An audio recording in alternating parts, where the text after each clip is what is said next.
গত মঙ্গলবার কলকাতা এবং কলকাতা সংলগ্ন অঞ্চলগুলিতে প্রচণ্ড পরিমাণে বৃষ্টিপাত এবং ঘন ঘন বজ্রপাত। কোথাও কোথাও মিনিটে 4 বার, কোথাও কোথাও মিনিটে 7 বার এই বজ্রপাত দেখা গেছে। কি কারণে এই পরিস্থিতি তৈরি হয়েছে আজকে আলোচনার বিষয়। অ্যাকচুয়ালি এইটা হচ্ছে isolated heavy rain along with thunder and lightning. এগুলো সাধারণত যখন থান্ডারস্টর্ম হয় তখন এগুলো হয় আর কি। বজ্রপাত is always associated with thunderstorm সবসময়। আর থান্ডারস্টর্মে হয় কি, ভীষণ টল ক্লাউড তৈরি হয়, কিউমুলো নিম্বাস ক্লাউড তৈরি হয়। কিউমুলো নিম্বাস ক্লাউড হচ্ছে এক ধরনের মিক্সড ক্লাউড, যে ক্লাউডের বেসটা আপনার হিমাঙ্ক যে লাইন আছে তার নিচে থাকে, আর যে ক্লাউডের টপটা হিমাঙ্ক লাইনের ওপরে উঠে যায়। মানে ফ্রিজিং লেভেলের নিচে বেসটা থাকে, ফ্রিজিং লেভেলের ওপরে থাকে টপটা। As a result of which এই ক্লাউডের মধ্যে আপনার লিকুইড ওয়াটার যেমন থাকে, আইস পার্টিকেলও সেরকম থাকে। এবং এই ক্লাউডের মধ্যে কী হয়, চার্জ সেপারেশন হয়। মানে ভিন্ন ধরনের চার্জ থাকে, বিপরীতমুখী চার্জ থাকে। সেই বিপরীতমুখী চার্জের মাঝখানটাতে তাদেরকে আইসোলেট করে রাখে হাওয়া।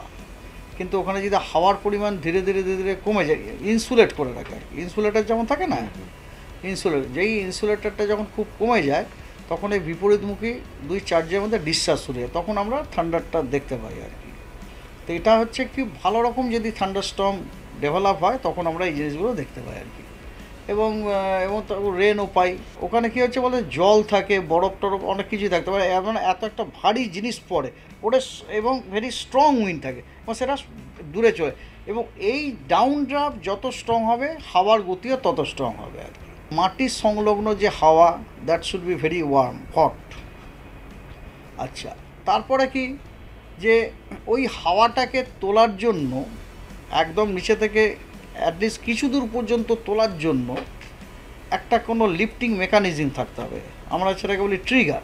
অনেকগুলো থান্ডারস্টর্ম সেল যখন জুড়ে যায়, ইন্টিগ্রেটেড হয়ে যায়, তখন আমরা ওটাকে বলি স্কোয়ার লাইন। একটা যেন বড়, ওই দেখেছেন ঝাঁট দেয়, রাডারে আমরা একটা ঝাঁটার মতো দেখতে পাই।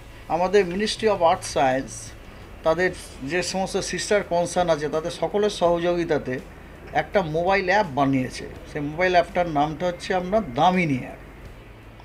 Damini app is so nice.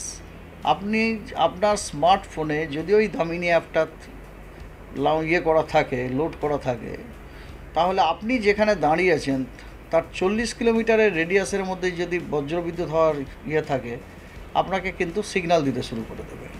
Alipur আবহাওয়া দপ্তরের তরফ থেকে ইতিমধ্যে জানিয়ে দেওয়া হয়েছে 9 জুন অবধি বিভিন্ন জায়গায় পশ্চিমবঙ্গে বজ্রপাত এবং বৃষ্টিপাতের সম্ভাবনা। সেই জায়গায় দাঁড়িয়ে আগে থেকে কি করে জানবেন কোথায় হবে বজ্রপাত এবং নিজেদেরকে কিভাবে সুরক্ষিত রাখবেন, আসুন জেনে নিই। দামিনী অ্যাপের প্রথম কাজ হচ্ছে কোথায় বজ্রবিদ্যুৎ হবে সেটা জানার। আমরা যারা কমন মানুষ, আমরা বলছি যে সবাইকে নিয়েই বলছি যে আমি হয়তো প্রফেশনাল, আকাশ দেখলেই বুঝতে পারি, কিন্তু অনেকেই আছেন যে বাড়ির থেকে বেরোবো কি বেরোবো না এই সমস্ত চিন্তা করেন না। আকাশে মেঘ থাকলো কি থাকলো না, বৃষ্টি হচ্ছে, দরকারে বেরিয়েই পড়ছে। কিন্তু তখন যদি এই দামিনী অ্যাপটা একটু দেখে নেন, তাহলে কিন্তু কোথায় বজ্রপাত হচ্ছে বা এই মুহূর্তে আমার বাড়ির কাছে বজ্রপাত হবে কি না, সেগুলো সবই খুব ভালো করে বোঝা যায়। এখন কিন্তু ওয়েদার র্যাডারের সাথে নেটওয়ার্ক যুক্ত রেখে জিপিএসের সাহায্যে লোকেশান করে একদম বসিয়ে দেওয়া হয়েছে যে ওই র্যাডার কোন কোন জায়গার থান্ডারস্টর্ম দেখতে পাচ্ছে সেটার লোকেশান পয়েন্ট আউট করে দিচ্ছে। এইখানটায় একটা লাল রয়েছে, একটা ইয়েলো রয়েছে, একটা গ্রিন রয়েছে। এই গ্রিন থাকলে পরে কোনো প্রবলেমই নেই। এখন একটু মানে সবুজের মতন রয়েছে, এটা মানে আকাশে একদম স্বচ্ছ না, মেঘ আছে, এইটুকু বোঝাচ্ছে। আর বিদ্যুৎ যে হবে না সেটাও বোঝাচ্ছে। যদি বিদ্যুৎ থাকতো, মানে থান্ডার ক্লাউড থাকতো, মানে যেটাকে কিউমিউলো নিম্বাস বলে, ওই ক্লাউড থাকলে পরে কিন্তু রেড স্পট হিসাবে চলে আসতো। সুতরাং মানুষ ওই দেখেই বুঝতে পারতো। প্রতি বছর ভারতবর্ষে গড়ে প্রায় 2000 মৃত্যু হয় এই বজ্রপাতের কারণে।